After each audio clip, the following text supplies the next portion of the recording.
Hello दोस्तों, कैसे हो? तो चलो आज पढ़ते हैं हम लोग बहुत ही इंपॉर्टेंट टॉपिक लेसन 5 फिजिक्स का बहुत ही इंपॉर्टेंट टॉपिक पढ़ने वाले हैं आज हम लोग। अर्थ मैग्नेटिज्म जिसे कहते हैं भू चुंबकत्व। तो आज हम लोग इसके पूरी जानकारी लेने वाले हैं। मैंने एक वीडियो ऑलरेडी इस पर बनाया हुआ था, लेकिन उस वीडियो में बहुत सारी कमियां रह गई थी, कुछ कमियां रह गई थी जो मैंने पूरी नहीं की थी, विस्तार से मैंने नहीं बताया था। तो मैं इस वीडियो में आपके सारे डाउट्स क्लियर करने वाला हूं। तो मैं कहना चाहूंगा कि अगर अभी तक चैनल को सब्सक्राइब नहीं किया है तो सब्सक्राइब कर लीजिए और बेल आइकन को जरूर प्रेस करिए। चलो आज की क्लास को स्टार्ट करते हैं। मेरा नाम है अक्षय आर्य और आप देख रहे हैं अपना और हमारा बहुत ही क्यूट सा चैनल आर्या कोचिंग। ठीक है, तो आज हम लोग जानने वाले हैं अर्थ मैग्नेटिज्म के बारे में, मतलब भू चुंबकत्व के बारे में। इसके बाद में हम लोग इसमें बहुत सारी डिफिनेशंस होती हैं, बहुत सारी चीजें होती हैं। जैसे अगर हम कहें निरक्ष क्या होता है, भौगोलिक निरक्ष क्या होता है, चुंबकीय निरक्ष क्या होता है, भौगोलिक ध्रुव क्या होते हैं, चुंबकीय ध्रुव क्या होते हैं, बहुत बच्चे इसमें कंफ्यूज रहते हैं। तो मैं आज आपके सारे कंफ्यूजन रिमूव करने वाला हूं। नति कोण, नमन कोण, दिक्पात कोण, आखिर ये क्या होते हैं, इनको बारीकी से समझने वाले हैं। ठीक है, तो चलो बने रहिए वीडियो के अंत तक और आप एक एक पॉइंट समझ जाएंगे। ठीक है, तो स्टार्ट करते हैं अर्थ मैग्नेटिज्म की। अगर हम बात करते हैं अर्थ मैग्नेटिज्म की तो ये बात आती है 600 बीसी की, मतलब 600 ईस्वी पूर्व की अगर बात आती है। क्या था? ग्रीस। ग्रीस जानते हैं एक कंट्री है। तो ग्रीस में एक आइलैंड था। तो ग्रीस में एक आइलैंड था और उस आइलैंड पर, आइलैंड जानते हो ना, टापू। ठीक है, तो वहां पर कुछ गरुड़िए, जो नहीं भेड़ बकरी चराते हैं, आप लोग जानते होंगे। ठीक है, तो उसमें कुछ गरुड़िए जो थे जो चरा रहे थे, जिन्हें हम कहते हैं शेफर्ड। ओके, क्या कहते हैं? शेफर्ड। अपनी बकरियां और भेड़ें वगैरह चरा रहे थे। तो चराते समय हुआ क्या, वो जूते पहनते थे, जो उनके जूते जो हैं जमीन में स्टक करने लगे। वो जूते कहाँ के थे? तो जूते थे वुडन के, मतलब लकड़ी के। ठीक है, वुडन शूज थे। क्या के शूज थे? Wooden shoes. लिख देते हैं वुडन शूज। ठीक है, ये कहानी मैं अपनी तरफ से बना के नहीं सुना रहा हूँ, ये एनसीईआरटी बताती है बच्चा, एनसीईआरटी। ठीक है, तो सुन लीजिए, मैं अपने मन से नहीं बता रहा हूँ। अगर सर फालतू में बता रहे हो ये सब, भाई एनसीईआरटी कहती है तो मैं सुना देता हूँ। ठीक है, कोई ज्यादा याद रखने वाली बात नहीं है, बस इसको थोड़ा सा दिमाग में रखिएगा। इसको रटने वाली बात नहीं है, कभी भी इससे कोई क्वेश्चन नहीं आने वाला। लेकिन हाँ, कॉन्सेप्ट को अगर क्लियर करना है ना, तो फिर इसको थोड़ा सा सुनना ज्यादा बेहतर रहता है। ठीक है, तो हम लोग तो कॉन्सेप्ट क्लियर करके ही पढ़ते हैं। तो वुडन के शूज थे।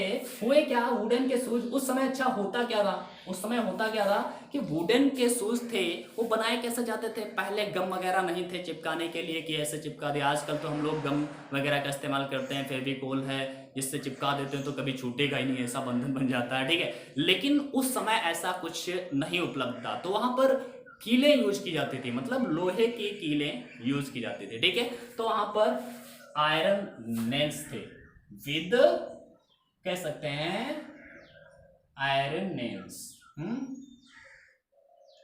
अब आयरन नेल्स मतलब क्या है? कीलें। ठीक है, लोहे की कीलों से उनको बनाया जाता था। लकड़ी के जूते लोहे की कीलों से बनाया जाता था। और वो जूते कौन पहने थे? शेफर्ड पहने हुए थे, जो कहां पर थे? आइलैंड पर थे। वो आइलैंड कहां का था? ग्रीस का था। कब की बात है? 600 बीसी की। ठीक है, आपको क्लियर है? तो हुआ क्या, उनके जूते जमीन में स्टक करने लगे, मतलब चिपकने लगे। क्या करने लगे? जमीन में जो अर्थ स्पेस था, अर्थ, EARTH, बच्चा इंग्लिश नहीं आती है, अर्थ सरफेस। ठीक है, अर्थ सरफेस पर उनके जूते जो थे स्टक करने लगे। ठीक है, मतलब चिपकने लगे।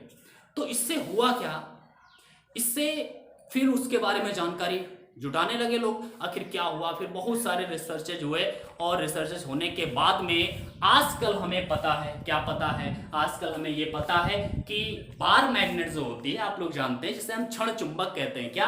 Bar magnet. बार मैग्नेट की अगर बात करें तो बार मैग्नेट जो होती है, जिसे हम हिंदी में क्या कहते हैं?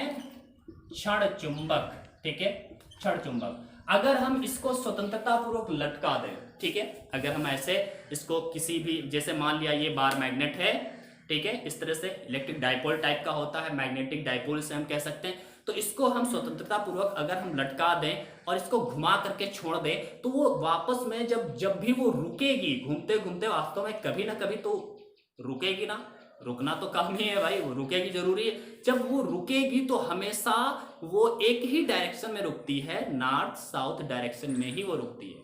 कभी भी ऐसे नहीं रुक सकती, ऐसे नहीं रुक सकती, हमेशा किस डायरेक्शन में रुकती है, नॉर्थ साउथ डायरेक्शन में रुकती है। ये हमें पता है, अब जानते हैं ना। तो जब ये पता चला कि कोई भी बार मैग्नेट है, वो बार मैग्नेट क्या होती है, जब उसे हम स्वतंत्रता पूर्वक लटकाते हैं तो हमेशा जब भी रेस्ट में आती है, जब भी वो विरामावस्था में आती है तो हमेशा किस दिशा में, किस डायरेक्शन में रुकती है, हमेशा नॉर्थ साउथ में, मतलब उत्तरी दक्षिणी दिशा में ही हमेशा रुकती है। तो इसका मतलब क्या था? इसका मतलब सीधा सीधा ये था कि अगर ये हमेशा इसी डायरेक्शन में रुकती है तो इसका भी कोई कारण रहा होगा। वो कारण था कि कहा गया कि पृथ्वी के आसपास भी चुंबकीय क्षेत्र है, मतलब पृथ्वी के आसपास भी क्या है, चुंबकीय क्षेत्र है। ये माना गया कि पृथ्वी के आसपास कहीं ना कहीं चुंबकीय क्षेत्र है। समझ रहे हैं? समझिए, मैंने क्या बताया, कोई भी बार मैग्नेट होती है जब इसे स्वतंत्रता पूर्वक लटकाया जाता है, लिखते हैं जब किसी चुंबकीय क्षण को स्वतंत्रता, ठीक है, स्वतंत्रता पूर्वक लटकाया जाता है तो वह विरामावस्था में आने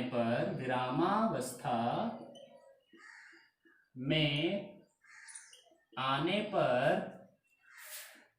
उत्तर दक्षिण दिशा में ही ठहरती है। समझ रहे हैं ना? ये कॉन्सेप्ट आपको क्लियर होना चाहिए। आपको सबने ये पढ़ा होगा, हर इंसान ने ये तो पढ़ा ही होगा। अगर आपने मैग्नेट के बारे में कभी थोड़ा सा भी पढ़ा होगा तो ये लाइन आपने जरूर पढ़ी होगी कि जब हम किसी भी बार मैग्नेट को लटकाते हैं स्वतंत्रता पूर्वक तो हमेशा वो किस पोजीशन में आकर के रुकती है, हमेशा विरामावस्था में जब वो आती है तो उसका एक डायरेक्शन होता है नॉर्थ साउथ डायरेक्शन, ठीक है, इसी डायरेक्शन में आकर के हमेशा रुकती है, ठीक है, ये आप लोग जानते हैं। अब ये इस डायरेक्शन में क्यों रुकती है, इसका एक बहुत ही महत्वपूर्ण कारण है, क्योंकि हम जानते हैं कि इसके मतलब ये हुआ कि पृथ्वी के चारों ओर क्या है, वैद्युत क्षेत्र नहीं, चुंबकीय क्षेत्र है। इसीलिए ये जो मैग्नेट है वो इसी डायरेक्शन में रुकती है और उस जो पृथ्वी का जो चुंबकीय क्षेत्र है उसका डायरेक्शन किधर है, नॉर्थ साउथ डायरेक्शन ही है, इसीलिए वो इस डायरेक्शन में रुकती है। वो ऐसे क्यों नहीं रुकती, क्योंकि पृथ्वी का चुंबकीय क्षेत्र है जिसका डायरेक्शन ये है और उसी डायरेक्शन में ही ये रुकती है, ठीक है। ये सोचा गया, ये माना गया। सोचिए, मैंने क्या बताया है कि हमेशा जो मैग्नेटिक डाइपोल होता है, चुंबकीय द्विध्रुव होता है जिसे हम क्षण चुंबक कहते हैं, वो हमेशा क्षण चुंबक जब विरामावस्था में आती है तो किस अवस्था में रुकती है, किस दिशा में रुकती है, हमेशा नॉर्थ साउथ में। इसका कारण ये था कि पृथ्वी के चारों ओर भी चुंबकीय क्षेत्र है। अब ये जो चुंबकीय क्षेत्र पृथ्वी के चारों ओर है, बच्चा मैंने क्या बताया, पृथ्वी के चारों ओर चुंबकीय क्षेत्र है, लेकिन ये जो चुंबकीय क्षेत्र है वो हर जगह पर बराबर नहीं है। यहां पर कुछ और है, या दूसरी जगह पर कुछ और है, तीसरी जगह पर कुछ और है, और उसका डायरेक्शन भी चेंज होता रहता है। मतलब यहां पर इस दिशा में है तो किसी दूसरी जगह पर उसका डायरेक्शन चेंज होगा। तो मतलब है विभिन्न स्थानों पर चुंबकीय क्षेत्र का मान तथा दिशाएं भिन्न भिन्न है पृथ्वी के अलग अलग स्थानों पर अगर हम बात करें, ठीक है। तो मैं लिख देता हूं ये लाइन कि पृथ्वी के भिन्न भिन्न स्थानों पर, भिन्न भिन्न जानते हो ना, भिन्न भिन्न मतलब अलग अलग स्थानों पर चुंबकीय क्षेत्र का मान, चुंबकीय क्षेत्र का मान व दिशा क्या होती है, भिन्न भिन्न होती है, मतलब अलग अलग होती है, ठीक है। क्या होती है, भिन्न भिन्न होती है। समझ रहे हैं ना ये बात को, ठीक है।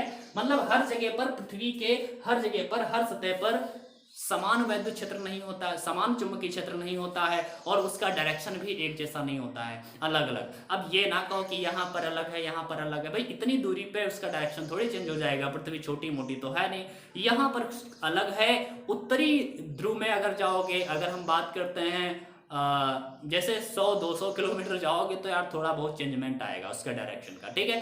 तो ये आपको समझ के रखना है, मैंने क्या बताया है कि पृथ्वी के भिन्न भिन्न स्थानों पर चुंबकीय क्षेत्र का मान व दिशा भिन्न भिन्न होती है, ठीक है, ये आपको याद रखना है। अच्छा, जो मान होता है आखिर कितना चुंबकीय क्षेत्र होता है, तो बहुत ही कमजोर चुंबकीय क्षेत्र पृथ्वी का होता है। कितना होता है? बहुत ही कमजोर होता है। इसका मान लगभग होता है, हम कह दें इसका मान लगभग कितना होता है? 0.1 गॉस से लेकर के 0.5 गॉस तक ऐसे होता है। अब ये कह दो गॉस क्या है, तो गॉस बच्चा ये है चुंबकीय क्षेत्र का ही एक छोटा सा मात्रक होता है गॉस, ठीक है, गॉस। अब ये गॉस क्या है भाई? चुंबकीय क्षेत्र का एक छोटा सा मात्रक है। अगर हम टेस्ला में इसको कहें तो एक गॉस बराबर होता है 10⁻⁴ टेस्ला। ओके, ये याद रखिएगा। इस पूरे के पूरे लेक्चर में यही मेन चीज इंपॉर्टेंट है, इसको याद रखिएगा, ठीक है। ये तो सारी कहानियां हैं, आपको याद रखनी थी, थोड़ी बहुत याद रखिएगा और आपको समझने के लिए जरूरी था, लेकिन हाँ इस वाली बात को जरूर याद रखिएगा, ठीक है। पूरे पूरे पूरे जो भी लिखा है उसमें मेन चीज यही है, 1 गॉस बराबर क्या होता है? 10⁻⁴ टेस्ला, ठीक है। तो याद रखिए मैंने अभी तक क्या बताया है, मैंने अभी तक आपको जो बताया है वो बताया है कि 600 BC की बात अगर करें तो 600 BC में ग्रीस में एक आइलैंड था। इस आइलैंड का नाम जो था ना, नाम था, बहुत ही सुंदर नाम था, मैग्नीसिया। ओके, तो आइलैंड था, आइलैंड का नाम क्या था? मैग्नीसिया। वहां पर जो शेफर्ड थे, वो जो भेड़ बकरियां चराते हैं, ठीक है, वो चरा रहे थे। वो वुडन के शूज पहने हुए थे और वुडन के शूज में क्या लगी हुई थी? आयरन नेल्स, मतलब लोहे की कीलें लगी हुई थी। उसकी वजह से उनके अर्थ सरफेस, मतलब पृथ्वी की जो सतह है उसमें उनके जूते जो थे स्टक करने लगे, मतलब चिपकने लगे। तो इससे पता चला कि यहाँ पर पृथ्वी में चुंबकीय क्षेत्र कहीं पर है, ये पता चला। उसके बारे में फिर और रिसर्च किया गया तो बहुत कुछ पता चला बाद में। अब हम जानते हैं, आजकल हमें पता है कि कोई भी क्षण चुंबक है, उसको अगर हम स्वतंत्रता पूर्वक लटकाते हैं तो क्या होता है? वो हमेशा किस डायरेक्शन में रुकता है? आपको पता है, मुझको पता है, सबको पता है। नहीं पता है तो मैंने बता दिया, आप पता हो गया होगा, ठीक है, कि जब किसी चुंबकीय क्षण को स्वतंत्रता पूर्वक लटकाया जाता है तो वह विरामावस्था में आने पर उत्तर दक्षिण दिशा में ही ठहरती है। ओके, और आगे मैंने बताया है जो पृथ्वी के भिन्न भिन्न स्थानों पर चुंबकीय क्षेत्र का मान भिन्न भिन्न होता है। मतलब हमेशा जो पृथ्वी का जो चुंबकीय क्षेत्र है पृथ्वी के चारों ओर चुंबकीय क्षेत्र है, ठीक है। तो इसका मान हर जगह पर समान नहीं है, ठीक है। इसका डायरेक्शन हर जगह पर एक ही नहीं है, इसका डायरेक्शन भी बदलता है, मान भी बदलता है। इसका मतलब है कि पृथ्वी के विभिन्न स्थानों पर इसका मान भिन्न भिन्न होता है, ठीक है। इसका मान लगभग कितना होता है तो मैंने ये भी बताया है, इसका मान लगभग 0.1 गॉस से लेकर के 0.5 गॉस होता है, जहां पर गॉस क्या है? चुंबकीय क्षेत्र का बहुत ही छोटा मात्रक है, ठीक है। एक गॉस किसके बराबर होता है? तो एक गॉस होता है 10⁻⁴ टेस्ला, ठीक है। तो इतनी बात हम लोग जान चुके हैं। अब हम बात करते हैं इसके ओरिजिन की, मतलब उत्पत्ति। आखिर पृथ्वी के भीतर अगर ये चुंबकीय क्षेत्र इसके आसपास है तो ये चुंबकीय क्षेत्र आसपास आया कहां से? भाई मैंने इसको लटकाया और इसको जब मैंने लटकाया तो इसने उत्तर दक्षिण दिशा प्राप्त की, हमेशा यही कंडीशन आ रही है। तो इसका मतलब है यहाँ पर चुंबकीय क्षेत्र तो है, जिसकी वजह से ये उस चुंबकीय क्षेत्र की दिशा में ही रुकने का प्रयास कर रही है कोई चुंबक, ठीक है। क्योंकि कोई चुंबकीय क्षण होगी वो चुंबकीय क्षेत्र में ही हमेशा आकर के रेस्ट में आती है, मतलब हमेशा रुकती है, ठहरती है, ठीक है। तो ये इस डायरेक्शन में क्यों ठहर रही है? इसका मतलब है पृथ्वी का चुंबकीय क्षेत्र है। अब अगर पृथ्वी का चुंबकीय क्षेत्र है तो ये आ कहां से रहा है, कहां से इसकी उत्पत्ति हुई है, क्या कारण है पृथ्वी के चुंबकीय क्षेत्र का, ये हम लोग जानते हैं। बहुत ही आसानी से आप लोग समझेंगे, ठीक है। बस आप लोग थोड़ा सा फील करके समझना, बस पूरा आपको वीडियो देखना है, ठीक है। तो आप पढ़िए, अच्छे से पढ़िए, ठीक है। तो जरा इसको नोट करिए, जो भी अभी तक मैंने बताया है आप लोग नोट कर लीजिए, पेन कॉपी लेकर के बैठा करो, ठीक है। तो चलो अब हम मिटा देते हैं और आगे बढ़ते हैं और इसके बाद करते हैं भू चुंबकत्व की ओरिजिन की, उत्पत्ति की, ठीक है, कि आखिर इसकी उत्पत्ति कहां से हुई, कहां से ये इसमें पृथ्वी का चुंबकीय क्षेत्र उत्पन्न हो गया पृथ्वी के भीतर, ठीक है। तो इसके बारे में बहुत सारी थ्योरी आई, ठीक है, उत्पत्ति के बारे में बहुत सारी थ्योरी आई, जिसमें से एक थ्योरी कहती है कि पृथ्वी के बीच में एक बहुत ही लंबा बार मैग्नेट रखा हुआ है, मतलब चुंबकीय छड़ रखी हुई है बहुत ही लंबी पृथ्वी के गर्भ में, बीच में, भीतर, हम कह सकते हैं गहराई में, ठीक है। मतलब कहा गया इस तरह से कि पृथ्वी है ये, ठीक है, और पृथ्वी के बीच में क्या रखी है, एक लंबी सी बार मैग्नेट इस तरह से रखी हुई है, ये कहा गया। समझ रहे हैं, इस बात को कहा गया और कहा गया कि ये जो बार मैग्नेट रखी हुई है इससे चुंबकीय बल रेखाएं निकल रही। समझ रहे हैं, मतलब ये जो पृथ्वी के भीतर क्या रखी हुई है, बार मैग्नेट रखी हुई है, और बार मैग्नेट की वजह से ये चुंबकीय बल रेखाएं, मतलब चुंबकीय क्षेत्र, इसकी वजह से ही यहाँ पर जो हमें महसूस होता है वो इसकी वजह से ही उत्पन्न हुआ है, ये बात आई। मतलब हम कह सकते हैं कि पहली थ्योरी क्या कहती है कि पृथ्वी के भीतर बहुत ही लंबी एक चुंबकीय क्षण, जिसे हम क्या बोलते हैं इंग्लिश में, बार मैग्नेट, ओके, रखी है, और जिसके कारण ही पृथ्वी के चारों ओर चुंबकीय क्षेत्र उत्पन्न हो रहा है, ऐसा कहा गया। समझ रहे हैं ना, फील कर रहे हैं। इसको हमने थोड़ा ऐसे टिल्टेड रखा है, थोड़ा सा टेढ़ा रखा है, किस लिए रखा है इसका भी एक कारण है, मैं भी बताऊंगा, ठीक है, डोंट वरी। तो मैंने ये बताया है कि इसमें पहली थ्योरी क्या सोची गई कि आखिर पृथ्वी के चारों ओर चुंबकीय क्षेत्र कहां से आ रहा है, तो बताया गया कि पृथ्वी के जो चारों ओर चुंबकीय क्षेत्र आ रहा है उसका कारण ये है कि पृथ्वी के भीतर हो सकता है कोई एक, अभी कल्पना की गई, कोई खोदने नहीं गया है, लेकिन हाँ लोगों ने कहा कि पृथ्वी के भीतर ऐसे कोई एक बहुत ही लंबी सी बार मैग्नेट रखी हुई है और उसकी सहायता से ही इसके चारों ओर चुंबकीय क्षेत्र उत्पन्न हो रहा है, ये सोचा गया। मतलब कहने का यह है, अगर हम खोदते हुए, पृथ्वी को खोदते हुए चले जाएं तो 2-3 साल बाद हम एक बहुत ही बड़ा मैग्नेट पाएंगे पृथ्वी के भीतर, ऐसा कहा गया, ठीक है।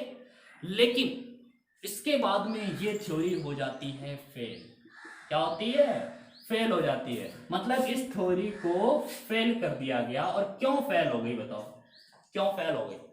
इसके बहुत सारे रीजन थे, उसमें सबसे मेन रीजन ये था कि भाई दिक्कत यहां पर आ रही थी कि हमें पता है कि जब हम किसी भी धातु को गर्म करते हैं या फिर हम चुंबक को ही गर्म करें, ठीक है, किसी चुंबक को लीजिए और आप गर्म करिए, तो जब आप गर्म करेंगे तो उसके चुंबकत्व का गुण समाप्त हो जाता है। समझ रहे हैं? मतलब कहने का कोई चुंबक है जो अभी लोहे की वस्तुओं को आकर्षित कर रहा है, लेकिन अगर आप उसको गर्म करते जाएं और अगर उसको अधिक गर्म कर देंगे, बहुत अधिक गर्म कर देंगे, तो होगा क्या कि उसका चुंबकत्व का गुण समाप्त हो जाएगा, फिर वो उसको चिपकाएगी नहीं, मतलब लोहे को चुंबक नहीं चिपकाएगी अगर वो ज्यादा गर्म होगी।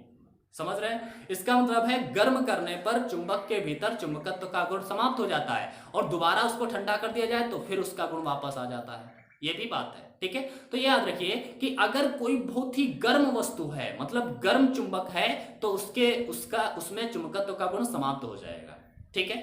अब हम यहां पर अगर सोचें पृथ्वी की बात, तो हमें पता है कि पृथ्वी के गर्भ में, पृथ्वी के भीतर बहुत ही हाई टेम्परेचर होता है। क्या होता है? बहुत ही हाई टेम्परेचर होता है पृथ्वी के भीतर। और पृथ्वी के भीतर बहुत ही जब हाई टेम्परेचर होता है, यहां पर जब हाई टेम्परेचर है तो होगा क्या, ये जो रखी हुई है हमारी रॉड कह सकते हैं, जिसे हम क्या बोलते हैं, बार मैग्नेट, ठीक है, जो हम अभी कल्पना किए कि बार मैग्नेट इसके भीतर होगी, तो वो भी तो बहुत गर्म होगी। वहां पर जब ताप बहुत अधिक है तो वो गर्म हो जाएगी और गर्म होने की वजह से इसमें चुंबकत्व का गुण समाप्त हो जाएगा। समझ रहे ना? और जब चुंबकत्व का गुण समाप्त हो जाएगा तो फिर ये चुंबकीय क्षेत्र कहां से बनाएगा? इसका मतलब ये हुआ कि इसके भीतर बार मैग्नेट तो हो ही नहीं सकती।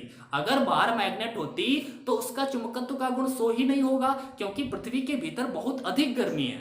पृथ्वी के जैसे जैसे आप भीतर चले जाएंगे वैसे वैसे लावा निकलेगा, बहुत ही गर्म गर्म लावा। जब आप जानते होंगे जब भी ज्वालामुखी विस्फोट होते हैं तो देखिए कितना गर्म लावा निकलता है। तो क्या होता है, नीचे गर्मी है ना, नीचे सब पिघला हुआ मेटल्स होता है अंदर, ठीक है। तो उसके भीतर बार मैग्नेट की हम कल्पना नहीं कर सकते, क्योंकि बार मैग्नेट अगर इसके भीतर होती तो वहां पर इतना बड़ा टेम्परेचर है, इतना अधिक टेम्परेचर है, जिसकी वजह से वहां पर चुंबकत्व का गुण शो ही नहीं होगा। तो ये थ्योरी हो गई फेल। क्यों?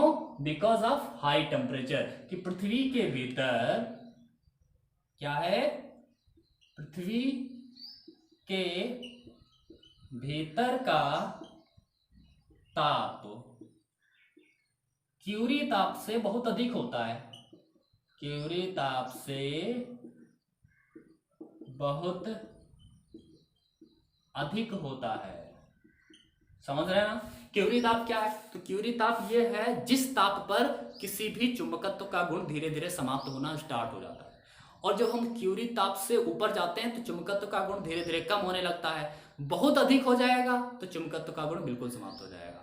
तो क्यूरी ताप जो है, क्यूरी ताप से बहुत अधिक होता है पृथ्वी के भीतर का ताप, इसलिए क्या होगा, ये बार मैग्नेट जो है, हमारा जो बार मैग्नेट है, बार मैग्नेट जो मैग्नेटिज्म का क्वालिटी है ये शो नहीं करेगा, मतलब चुंबकत्व का गुण उसका समाप्त हो जाएगा। इसका जो चुंबकत्व होगा, चुंबकत्व क्या हो जाएगा, समाप्त हो जाएगा। कब? पृथ्वी के भीतर, क्योंकि बहुत हाई टेम्परेचर है जिसकी वजह से। इसका मतलब है कि पृथ्वी के भीतर इस बार मैग्नेट की वजह से तो चुंबकीय क्षेत्र उत्पन्न ही नहीं हो सकता। कारण पता चल गया क्यों नहीं हो सकता, क्योंकि उसके भीतर बहुत ही हाई टेम्परेचर होता है। तो अब क्या है, इसके बाद में एक दूसरी थ्योरी आई। भाई सिंपल सी बात है, हम लोग ये जानते हैं, क्या जानते हैं, कि दो चीजों से ही केवल चुंबकीय क्षेत्र उत्पन्न किया जा सकता है। कितने चीजों से? दो चीजों से। एक चीज ये है कि नंबर एक, जिसे हम कहते हैं बार मैग्नेट के द्वारा, कोई भी मैग्नेट रख दिया, बार मैग्नेट, कोई भी मैग्नेट रख दो और मैग्नेट के चारों ओर चुंबकीय क्षेत्र उत्पन्न हो जाएगा। अभी हमने देखा कि इसके भीतर अगर बार मैग्नेट होती तो इसके चारों चुंबकीय क्षेत्र उत्पन्न हुआ, अच्छी बात थी, अभी मान्यता दी गई, लेकिन ये फेल हो गई। क्यों? क्योंकि अधिक टेम्परेचर होने की वजह से उसका चुंबकत्व का गुण समाप्त हो जाना चाहिए, लेकिन इसमें नहीं समाप्त हो रहा है। इसका मतलब क्या है? इसका मतलब है कि इसके भीतर बार मैग्नेट तो हो ही नहीं सकता, ठीक है। तो इसका मतलब अब दूसरा तरीका क्या है चुंबकीय क्षेत्र उत्पन्न करने का? तो दूसरा तरीका केवल और केवल ये है कि जो ओर्स्टेड ने सिद्ध किया था। ओर्स्टेड ने क्या बताया था? ओर्स्टेड ने बताया था कि यदि कोई तार है और उस तार में वैद्युत धारा हम प्रवाहित करते हैं, क्या वैद्युत धारा प्रवाहित करते हैं, तो तार में जब वैद्युत धारा प्रवाहित की जाती है तो तार के चारों ओर चुंबकीय क्षेत्र उत्पन्न हो जाता है। समझ रहे हैं? मतलब वैद्युत धारा के कारण चुंबकीय क्षेत्र उत्पन्न किया जा सकता है। किसके द्वारा? एक तो बार मैग्नेट के द्वारा और एक तो करंट के द्वारा। करंट, कोई भी करंट कैरिंग वायर हो, करंट कैरिंग लूप हो, ठीक है, उसके द्वारा भी हम चुंबकीय क्षेत्र उत्पन्न कर सकते हैं। दो तरीके हैं हमारे पास चुंबकीय क्षेत्र उत्पन्न करने के। कौन कौन से हैं? एक है हमारा बार मैग्नेट के द्वारा और दूसरा क्या है? दूसरा क्या है? करंट के द्वारा, ठीक है। तो बार मैग्नेट की बात तो कैंसिल हो जाती है, इसलिए क्योंकि हाई टेम्परेचर की वजह से। अब आती है करंट की बात। तो दूसरा जो नियम आया, इसका जो दूसरा नियम आया, जो दूसरी कल्पना आई, उसके बारे में क्या कहा गया, आखिर कैसे चुंबकीय क्षेत्र उत्पन्न हो रहा है? करंट के द्वारा। करंट के द्वारा कैसे, ये आपको समझाते हैं। एक बार इसको नोट करिएगा, अगर आप नोट करना चाहते हैं तुरंत नोट कर लिया करो बच्चा, डोंट वरी, जल्दी से नोट करिए और फिर हम आगे चलते हैं, ठीक है। आगे देखते हैं क्या और दूसरा तरीका आखिर क्या है, ठीक है।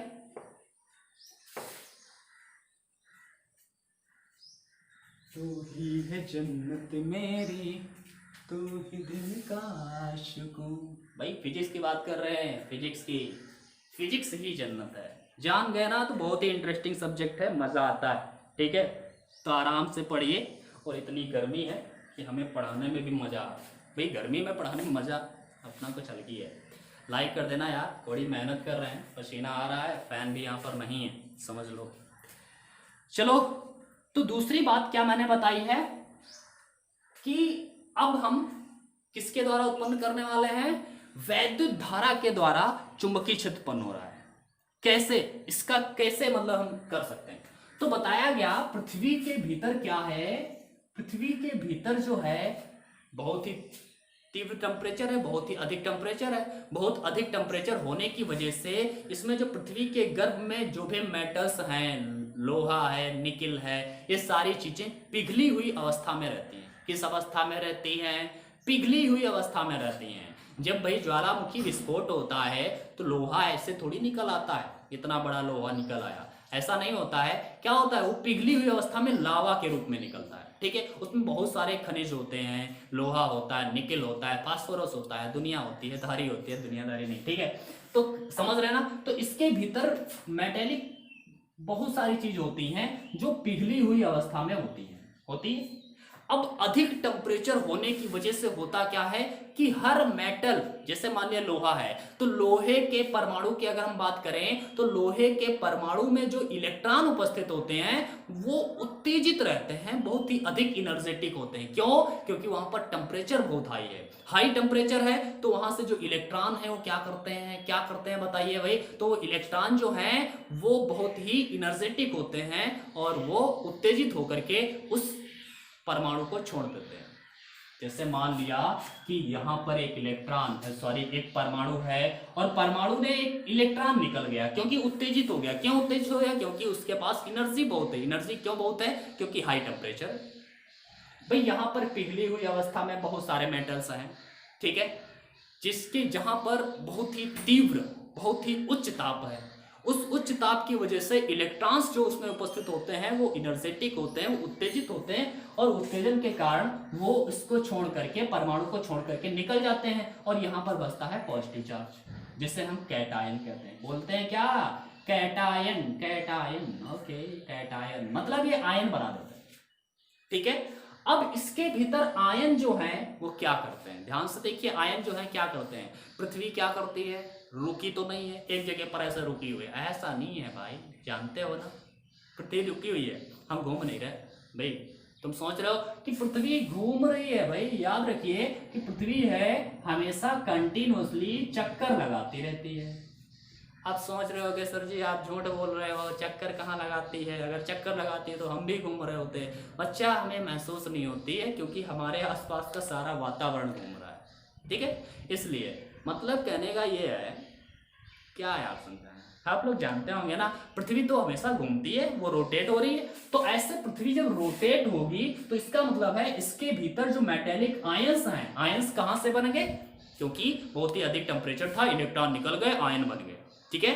और वो आयंस जो है, आयन का मतलब चार्ज है, वो आयंस जो है वो भी इसके साथ रोटेट कर रहे हैं, वो भी इसके साथ घूम रहे हैं। जैसे पृथ्वी घूम रही है और साथ ही साथ में ये आयंस भी घूम रहे हैं, ठीक है। ये आयंस इस तरह से घूम रहे हैं, समझ रहे हैं ना? फील करिए, ये आयंस घूम रहे हैं। अब ये जब आयंस घूम रहे हैं मतलब ये चार्ज चल रहा है। ये चार्ज जो है आवेश ही तो है, ये आयन क्या है? आवेश ही तो है एक प्रकार का।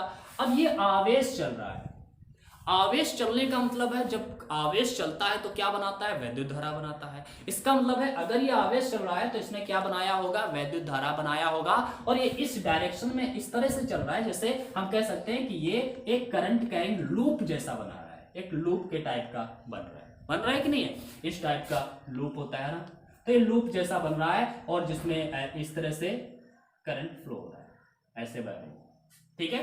तो ये करंट फ्लो हो रहा है, ऐसा हम मान सकते हैं, ठीक है। यही अभी हम बिल्कुल सच नहीं कह सकते कि वास्तव में हाँ यही है, लेकिन ये जो थ्योरी आई है सेकंड वाली, करंट के द्वारा मैग्नेटिक फील्ड क्रिएट हो रहा है पृथ्वी के चारों ओर, तो ये अभी तक सत्य मानी जा रही है और अब भी इस पर रिसर्च चल रहा है। इसका मतलब ये है कि अब भी कोई एक नया ट्विस्ट आ सकता है, ठीक है। अभी रिसर्च में चल रहा है कि इसके बारे में और सारे रिसर्च किए जा रहे हैं, तो हो सकता है और कुछ निकल के आए। लेकिन अभी तक जो बताया गया है हम लोगों को, जो हम लोगों ने पढ़ा है, आप लोगों को मैं पढ़ा रहा हूं, वो मैं क्या पढ़ाता हूं, मैंने क्या पढ़ा है कि इसके भीतर क्या है? आयंस हैं। वो आयंस पृथ्वी के साथ में, अर्थ के साथ में रोटेट कर रहे हैं और ये आयंस के रोटेशन के कारण वहां पर करंट क्रिएट हो रही है, करंट बढ़ रही है। अब जब ये करंट बनेगी तो हमने बताया कि जो करंट होता है, जब भी कहीं पर करंट होता है तो करंट के चारों ओर, वैद्युत धारा के चारों ओर भी क्या बन जाता है, वैद्युत क्षेत्र नहीं, चुंबकीय क्षेत्र क्रिएट हो जाता है। इसका मतलब है उन्होंने बताया कि इसी के कारण ये जो धारा बहने लगी, इसके कारण यहां पर चुंबकीय क्षेत्र उत्पन्न हुआ, और जिसका डायरेक्शन क्या है तो आप लोग जानते हैं ना, ऐसे ये डायरेक्शन इस तरह से होगा, ऐसा मैंने यहां पर दिखा दिया, ठीक है। ये ऊपर की ओर होगा, ये ऊपर की ओर, ये ऊपर की ओर, ये ऊपर की ओर, ये ऊपर की ओर, ये ऊपर, ठीक है। ऐसे निकल रहा है, भीतर से आकर के ऐसे निकल रहा है, ठीक है। ऐसे अगर लूप है तो ऐसे निकल रहा है, ठीक है, कह सकते हैं, ठीक है, इस तरह से। अरे बना देते हैं, ठीक है, इस तरह से इधर घूमने लगेगा, कोई दिक्कत नहीं है। तो इस तरह से ये यहां पर चुंबकीय क्षेत्र बन रहा है, इसके कारण इसके भीतर उपस्थित मेटल्स हैं, मेटल्स जो है पिघली हुई अवस्था में है, पिघली हुई अवस्था में होने के कारण, क्योंकि वहां पर टेम्परेचर अधिक है तो पिघला हुआ होगा ही, और जब पिघला हुआ होगा तो उसके इलेक्ट्रॉन्स जो है निकल जाते हैं, वो कैटायन बना देते हैं, वहां पर आयन क्रिएट हो जाता है। आयन जो है अर्थ के साथ में रोटेशन करते हैं, और रोटेट होने के साथ ही साथ में जब आयन रोटेट करते हैं तो इसका मतलब वहां पर करंट क्रिएट होगा, और उस करंट के कारण ही यहां पर मैग्नेटिक इफेक्ट आपको दिखाई देता है, ऐसा कहा जाता है, ठीक है। तो इसका मतलब हुआ कि पृथ्वी के भीतर बहुत सारी धातुएं हैं जो किस अवस्था में होती हैं भाई, द्रव अवस्था में होती हैं, पिघली हुई अवस्था में होती हैं, और हम कह सकते हैं इसी के कारण यहां पर चुंबकीय क्षेत्र बन रहा है। तो हम एक बार लिख देते हैं कि पृथ्वी के भीतर बहुत सी धातुएं द्रव अवस्था में उपस्थित रहती हैं। क्या रहती हैं, द्रव अवस्था में उपस्थित रहती हैं, जिसके कारण उसमें क्या होते हैं, इसमें मतलब इसके जो आयंस भी होते हैं, जिनके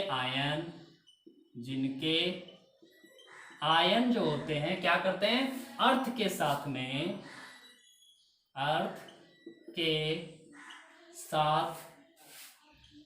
रोटेट होते हैं, ठीक है, रोटेट होते हैं। इस रोटेशन के कारण क्या होता है, करंट क्रिएट होता है, करंट बनता है, ठीक है।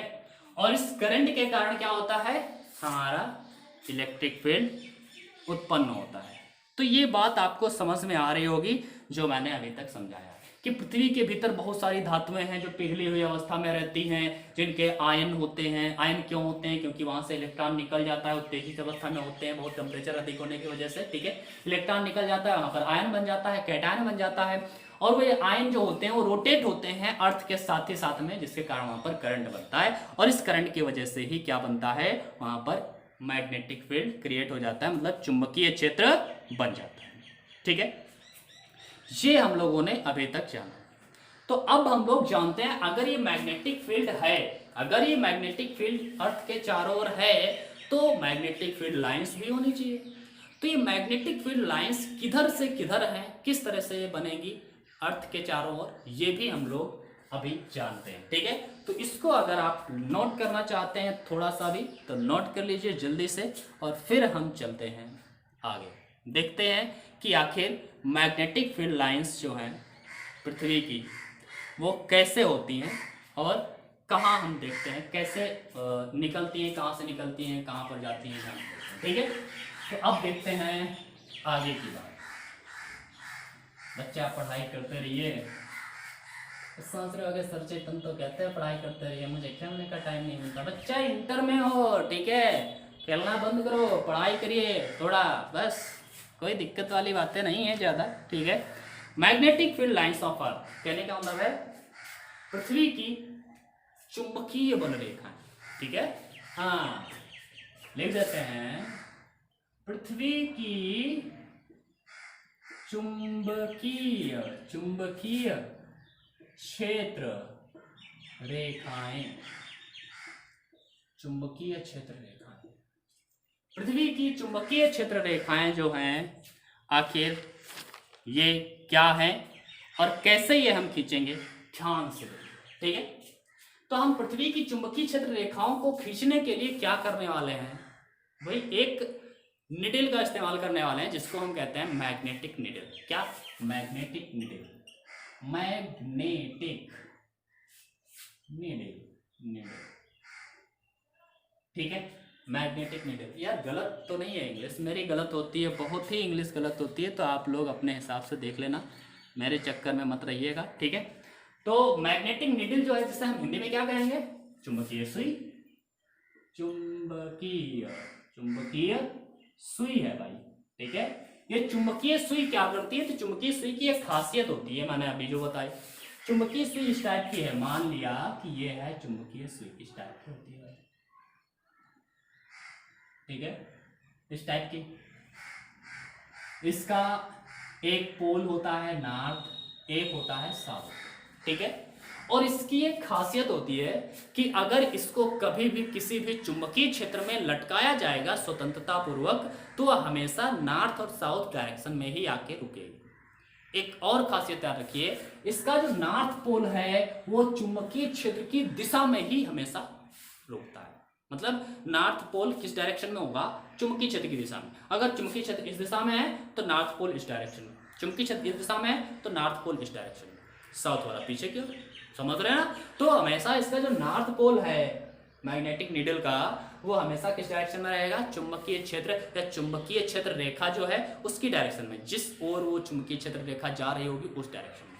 तो हमने क्या किया, इस नीडल को लिया, मैग्नेटिक नीडल, और इस निडल को लेकर के अर्थ के चारों ओर घूमना शुरू किया। अर्थ की अलग अलग जगहों पर हम लोग गए और इसके डायरेक्शन को देखा, और जिस जिस डायरेक्शन में ये नॉर्थ पोल वाली जो सुई घूम रही थी उसी डायरेक्शन में हमने एक बलरेखा खींची। तो जब खींची तो कुछ बलरेखाएं इस टाइप से मिल रही थी। किस टाइप से? ऐसे निकल करके इस तरह से आ रही। समझ रहे हैं ना? हाँ समझ रहे हैं भाई, समझ रहे हैं, कह दीजिए समझ रहे हैं सर। ऐसे जा रहे थे। ठीक है, मैंने बना दिया है, कोई दिक्कत नहीं है, कोई दिक्कत नहीं है। हाँ ठीक है, तो इस तरह से मैग्नेटिक फील्ड लाइन्स आ रही हैं, ऐसे ही निकल करके इधर जा रहे। मतलब यहाँ पर देखा गया, यहाँ से चुंबकीय बल रेखा कहीं पर ऐसे है, मान लिया यहाँ पर रखा गया, तो जब यहाँ पर रखा गया तो ये ऐसे गई, इसकी जो मैग्नेटिक नीडल थी उसका एन सिरा ये रहा और एस सिरा ऊपर की ओर, तो इसका मतलब इधर गए, फिर यहाँ पर आए तो इसका डायरेक्शन चेंज हो गया, ऐसे हो गया, इसका पीछे, तो डायरेक्शन चेंज हो गया, तो सीधे नहीं गए हम लोग, फिर घूम गए, ऐसे घूमते घूमते जहाँ जहाँ पर मैग्नेटिक नीडल का एन सिरा, मतलब जो एन पोल था वो घूम रहा था जिस डायरेक्शन में, उसी डायरेक्शन में लेते हुए हमने क्या खींच दी, मैग्नेटिक फील्ड लाइंस खींच दी। ठीक है, तो ये हमने मैग्नेटिक फील्ड लाइंस खींची हैं, जिसको मैंने इस तरह से दिखाया है।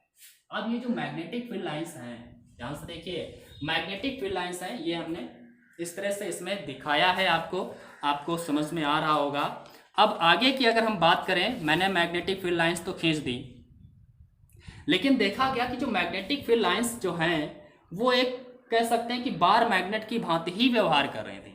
जैसे बार मैग्नेट एक तरफ से निकलती है दूसरे में जाती है, ठीक है, तो इसी भांति वो व्यवहार कर रही थी मैग्नेटिक फील्ड लाइंस भी, जैसे बार मैग्नेट व्यवहार करती है। और ये हम कह सकते हैं कि ये अगर इधर से निकल रही हैं तो हम कह सकते हैं कि यहाँ पर इस तरह से बार मैग्नेट रखा होगा, इस तरह से रखा होगा, जिससे इधर से निकल रही है और इधर आ रही है, इसका नॉर्थ पोल इधर रहा है और साउथ पोल इधर रहा है।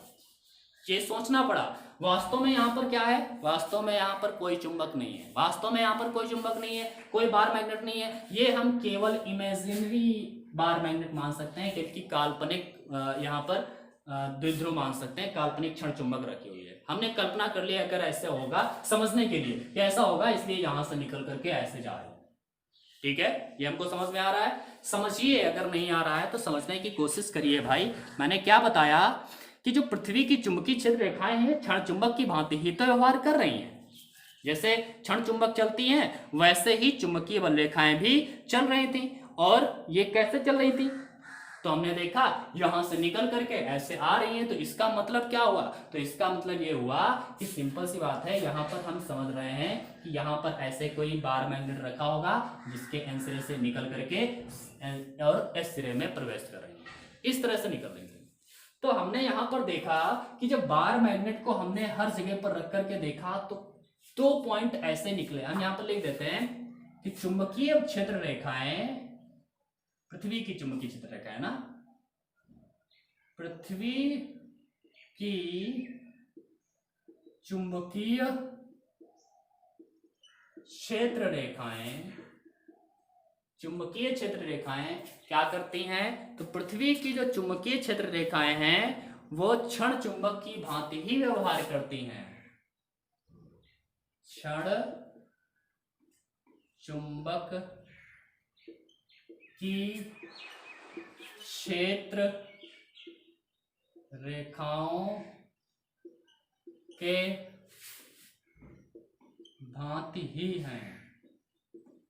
जिस प्रकार से क्षण चुंबक में एक सिरे से निकलती है दूसरे सिरे में प्रवेश करती है, इसी प्रकार से हमने देखा जब मैग्नेटिक नीडल को हर जगह पर ले गए, यहाँ पर ले गए तो इसका डायरेक्शन ये था, फिर ले गए ऐसे ऐसे ऐसे डायरेक्शन चेंज होता गया, हमने लाइनें उसी डायरेक्शन में खींच दी, तो पता चला कि एक तरफ से हमें लग रहा है कि निकल रही है और दूसरे में प्रवेश कर रही है। ऐसा ही तो क्षण चुंबक में होता था। तो सोचा गया कि ये ऐसा क्यों हो रहा है, तो केवल ये हमने कल्पना मात्र की कि इसके भीतर मान लिया कि ऐसे कोई मैग्नेटिक डाइपोल रखा हुआ है, जिससे हम क्या बोलते हैं, क्षण चुंबक रखे हुए हैं। क्षण चुंबक है वास्तव में नहीं है, ये इमेजिनरी है, ठीक है, ये काल्पनिक क्योंकि अभी हमने बताया ना क्यों नहीं है वास्तव में, क्योंकि इसके भीतर का टेम्परेचर जो होता है बहुत ही अधिक होता है, उस टेम्परेचर की वजह से वहां पर मैग्नेट हो ही नहीं सकता। अगर मैग्नेट होता तो वो प्रॉपर्टी शो नहीं करेगा, लेकिन हम लोग समझने के लिए ये मान के चलते हैं कि इसके भीतर मैग्नेटिक डाइपोल मतलब बार मैग्नेट जैसा कोई चीज रखी होगी जिसके कारण ये कंडीशन आ रही है, ठीक है।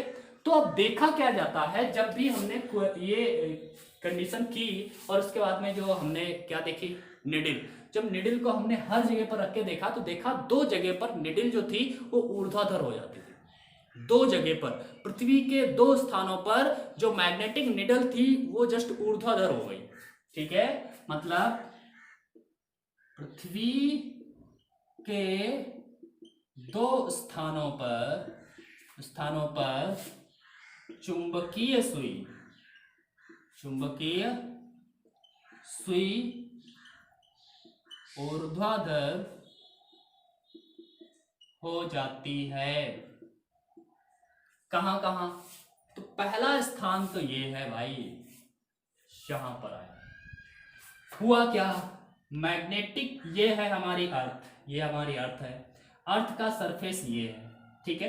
और यहां पर जो मैग्नेटिक पोल रखा गया, कहने का मतलब है जब ये बार मैग्नेट को हमने मैग्नेटिक निडल रखी तो ये मैग्नेटिक निडल जस्ट इस तरह से थी, इसका एन सिरा ये था और एस सिरा ये अर्थ की ओर था, अर्थ की ओर एस सिरा है, एन सिरा नीचे की ओर है, समझ रहे हैं ना। और उसके बाद में इसका डायरेक्शन आगे फिर चेंज हुआ, फिर ऐसे हुआ, फिर ऐसे हुआ, फिर ऐसे हुआ, और आगे आकर के फिर ऐसे हो गई। अर्थ का सरफेस ये है इसका सरफेस, ठीक है। तो अब ये लंबवत नहीं है, आगे आकर के जब यहां पर पहुंची तो यहां पर फिर इसका डायरेक्शन ये हो गया भाई। लेकिन अब की बार इसका ये एन सिरा पृथ्वी की ओर था, एस सिरा ऊपर की ओर था। ये देखा गया कि एन सिरा पृथ्वी की ओर, एस सिरा ऊपर की ओर। ये समझिए, मैग्नेटिक निडल को जब यहां पर लाया गया तो देखा गया कि मैग्नेटिक निडल का एस सिरा धरती की ओर है, एन सिरा ऊपर की ओर है, जस्ट ऐसे लंबवत हो गई थी, ठीक है, ऐसे लंबवत हो गई थी। धरती का पृष्ठ ये है, मैग्नेटिक फील्ड लाइंस ऐसे रखी है, तो हम कह सकते हैं कि उसका जो मैग्नेटिक फील्ड लाइंस यहाँ पर जो मैग्नेटिक निडल रखी है वो जस्ट कैसे होगी, लंबवत हो गई है या ऊर्ध्वाधर हो जाती है। और एक स्थान ये है जहां पर ऊर्ध्वाधर हुई है और दूसरा स्थान ये है जहां पर ऊर्ध्वाधर हुई है। तो जिस स्थान पर ये ऊर्ध्वाधर हुई है तो उस स्थान पर हमने देखा कि एक तरफ हमने देखा कि एस वाला सिरा पृथ्वी की ओर है और एक तरफ देखा कि एन वाला सिरा पृथ्वी की ओर है मैग्नेटिक निडल का। जैसे अभी ये यार चलो कोई बात नहीं है, गुस्सा में है ये हमसे, कहता है बहुत परेशान करते हो मुझे। चलो कोई बात नहीं है, ठीक है। ध्यान से देखिए भाई, ये मैग्नेटिक नीडल है मान लिया, ये हमारा नॉर्थ पोल है, मैग्नेटिक नीडल का एन वाला ये, ठीक है। इसको जब हम यहां पर लाते हैं तो ये नीचे की ओर और साउथ पोल ऊपर की ओर है। आगे धीरे धीरे बढ़ाते हैं तो इसका डायरेक्शन धीरे धीरे चेंज होता जाता है, ऐसे ऐसे चेंज होता जाता है, और जैसे जैसे चेंज होता गया इसका डायरेक्शन, वैसे वैसे हमने बलरेखा खींची है, ठीक है। ऐसे ऐसे चेंज होता गया, मैंने बलरेखा खींची है, और यहां पर आने पर ऐसे ही हो जाता है, ठीक है। तो जैसे ऐसे हुआ तो हमने देखा कि अब की बार एन वाला सिरा पृथ्वी की ओर है, अभी एस वाला सिरा पृथ्वी की ओर था, ऐसे एस वाला सिरा पृथ्वी की ओर था।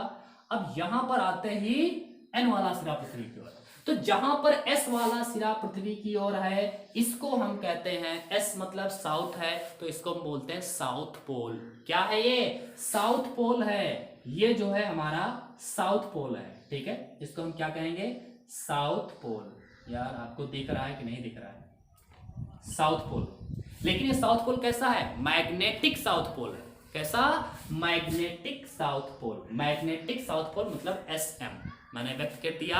मैग्नेटिक साउथ पोल मतलब है कि जिस स्थान पर मैग्नेटिक निडल का साउथ पोल या जो दक्षिण वाला सिरा होता है वो पृथ्वी की ओर होता है, उस पृथ्वी के उस स्थान को ही हमने क्या कहा है? मैग्नेटिक साउथ पोल। अर्थ का मैग्नेटिक साउथ पोल, ठीक है। तो लिख देते हैं, जिस स्थान पर चुंबकीय सुई का एस सिरा पृथ्वी की ओर होता है, उस स्थान को पृथ्वी का दक्षिणी ध्रुव कहते हैं। क्या? दक्षिणी। साउथ मतलब दक्षिण, दक्षिणी ध्रुव, जिसे साउथ पोल कहते हैं, ठीक है। SP साउथ पोल कहते हैं, ठीक है। दक्षिणी ध्रुव कहते हैं। बच्चा इसे साउथ पोल को व्यक्त काहे से करते हैं? SP से नहीं, ये SM है, दक्षिणी ध्रुव कहते हैं। लेकिन कैसा दक्षिणी ध्रुव? चुंबकीय दक्षिणी ध्रुव है। कैसा है? चुंबकीय दक्षिणी ध्रुव। यहां पर लिख देना, चुंबकीय दक्षिणी ध्रुव कहते हैं। मतलब जिस स्थान पर चुंबकीय सुई का S सिरा ऊपर की ओर हो गया, उस स्थान को हमने क्या बोला? इस वाले सिरे को हमने क्या बोला? पृथ्वी का चुंबकीय दक्षिणी ध्रुव हो गया। और जिस स्थान पर N सिरा पृथ्वी की ओर हो गया, उस स्थान को हमने क्या बोला? चुंबकीय उत्तरी ध्रुव। क्योंकि ये N है पृथ्वी की ओर तो उसे उत्तरी ध्रुव, S है पृथ्वी की ओर उसे दक्षिणी ध्रुव। N मतलब नॉर्थ, नॉर्थ मतलब उत्तर। समझ रहे हैं ना? तो ये क्या है? उत्तरी ध्रुव, जिसे उत्तरी ध्रुव को हम क्या लिखेंगे? NM। N मतलब नॉर्थ ध्रुव है। कैसा? मैग्नेटिक नॉर्थ पोल मतलब चुंबकीय उत्तरी ध्रुव, ठीक है। तो यही लिख देंगे हम V वाला कि जिस स्थान पर, अरे लिख लेंगे ना, आप लिख लेना भाई, जिस स्थान पर चुंबकीय सुई का N सिरा, कौन सा? N सिरा, वो वाला सिरा, ठीक है। N सिरा पृथ्वी की ओर होता है, उस स्थान को पृथ्वी का चुंबकीय उत्तरी ध्रुव कहते हैं, मतलब मैग्नेटिक नॉर्थ पोल कहते हैं। तो हमें ये पता चल गया कि जो Mg है, सॉरी इसका हटाते हैं यार, ठीक है। मतलब जो NM है, इस ये क्या है? चुंबकीय उत्तरी ध्रुव है, ओके। और जो SM है, ये है चुंबकीय दक्षिणी ध्रुव है। तो ये तो बात आपको अब क्लियर हो ही गई होगी कि दक्षिणी ध्रुव और उत्तरी ध्रुव क्या है। मैग्नेटिक नॉर्थ पोल और मैग्नेटिक साउथ पोल की हम बात कर रहे हैं, चुंबकीय उत्तरी ध्रुव और चुंबकीय दक्षिणी ध्रुव। इतनी तो आप लोग जान गए। अब हम अगर बात करें, ध्यान से देखिएगा, अब हम अगर बात करें किसी अन्य पोल की, कौन सा पोल? हमने देखा कि जो अर्थ है हमारी जो रोटेट करती है तो किस अक्ष पर घूमती है, तो अक्ष जो अर्थ का रोटेशन है वो इन पोलों से नहीं हो रहा था, बल्कि उनके लिए अलग पोल दो निकले।